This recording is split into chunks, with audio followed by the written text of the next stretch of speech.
Well, today I'm going to try to paint that topper or tonneau cover.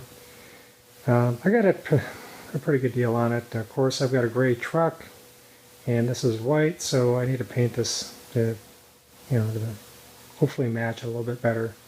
And the paint for the truck is incredibly expensive, and to be quite honest, I don't really want to put a whole lot of money into this tonneau cover, but I would like to get it to match at least close, a little bit closer than I guess than just the traditional whatever flat color.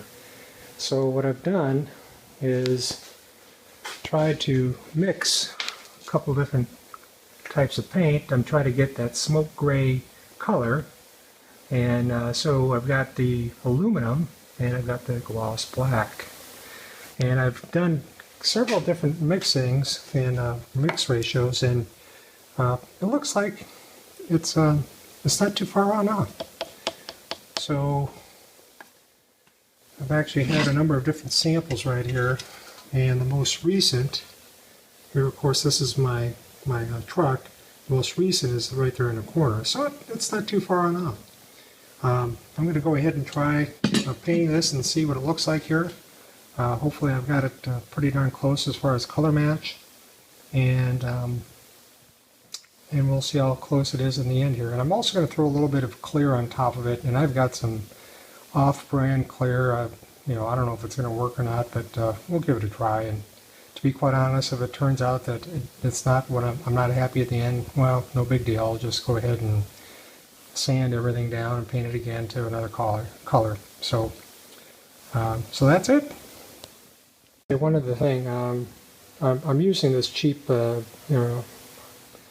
central pneumatic spray gun kit for spraying this paint, but if I were spraying the truck, I've got a different paint system that I use. But again, this paint is pretty cheap. Each one of those containers is like $9, $10, so I've got $20 worth of paint. So we'll see how this turns out.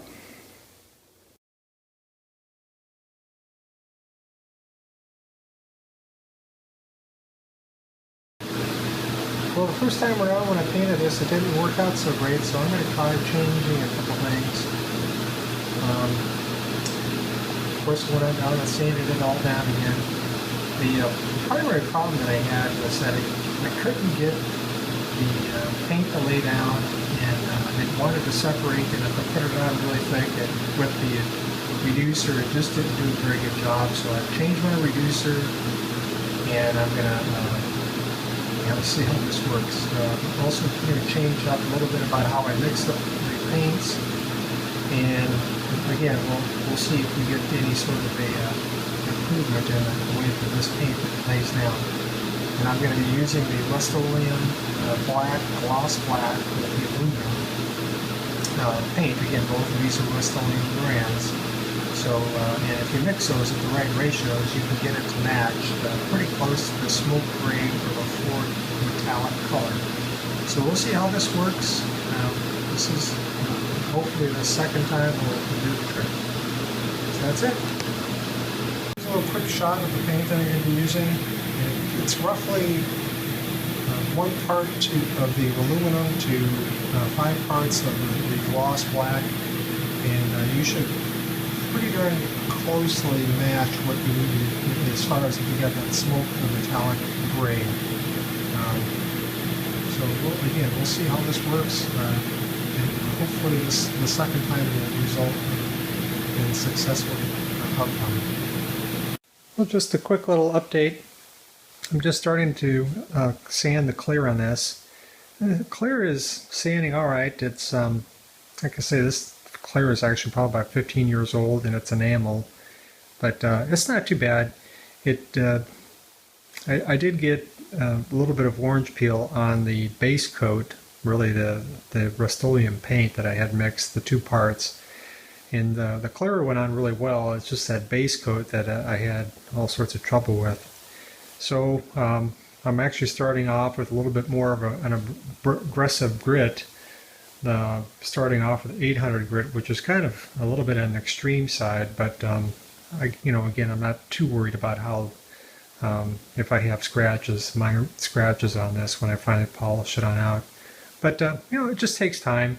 You do have a gloss shine on it. It's hard to see that there is a bit of orange peel on there. Um, you know, I guess, I don't know if you can see, maybe down here, right there, you can see a little bit of the orange peel, but there is still a little, a good gloss to the clear. But, as long as I have it all down and it's here on some sawhorses, I'll do it right and get it finished, at least to my satisfaction. So, I think that pretty much covers this part. Well, I've just finished wet sanding it. I started on off a little bit coarse at 800 grit, but I brought it all the way in up to 2500 grit, and it didn't turn out too bad. The next step really is to go ahead and do the buffing and polishing and see how this turns out.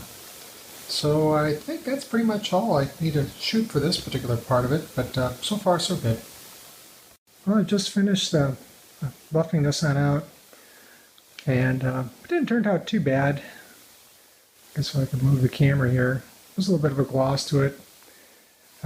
Still, you can't really see too much of it, but still there's some stripes in there that you can tell that the metallic or the aluminum and the black paint didn't mix so well. The other unusual thing is that I'm finding that this, even though it was all sand and buff and everything, that the clear on this is still soft. So I'm going to just be gentle with this, put it outside for a little bit and let it bake. But nonetheless, you still get a pretty good gloss here at, no matter where. So, for a cheap paint job, it didn't turn out too bad. Gosh, you can even see a little bit of a glare over there. That's just a reflection from the garage door. Interesting. Anyway, I think that's pretty much it. So we'll see. We'll put this on the truck and see how close it matches the paint, and I think that's pretty much the end of it. Of course, I have to put on the hardware here. There's just the tailgate mechanism, but other than that,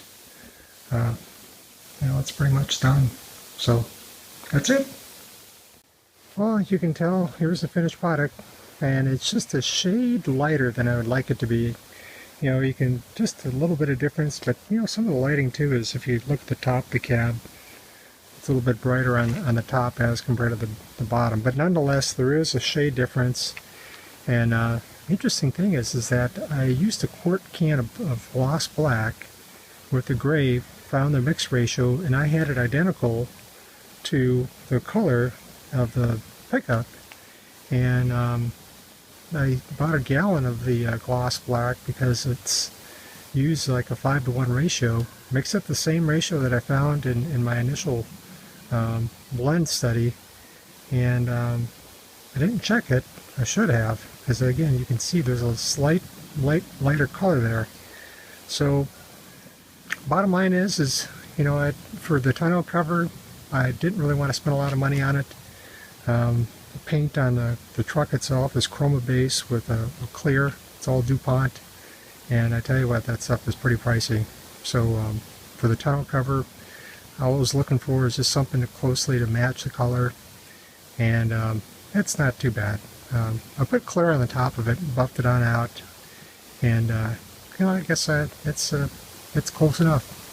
So at least maybe this gives you an idea. If you have that smoke gray metallic on your Ford pickup, you can blend it to get an exact match.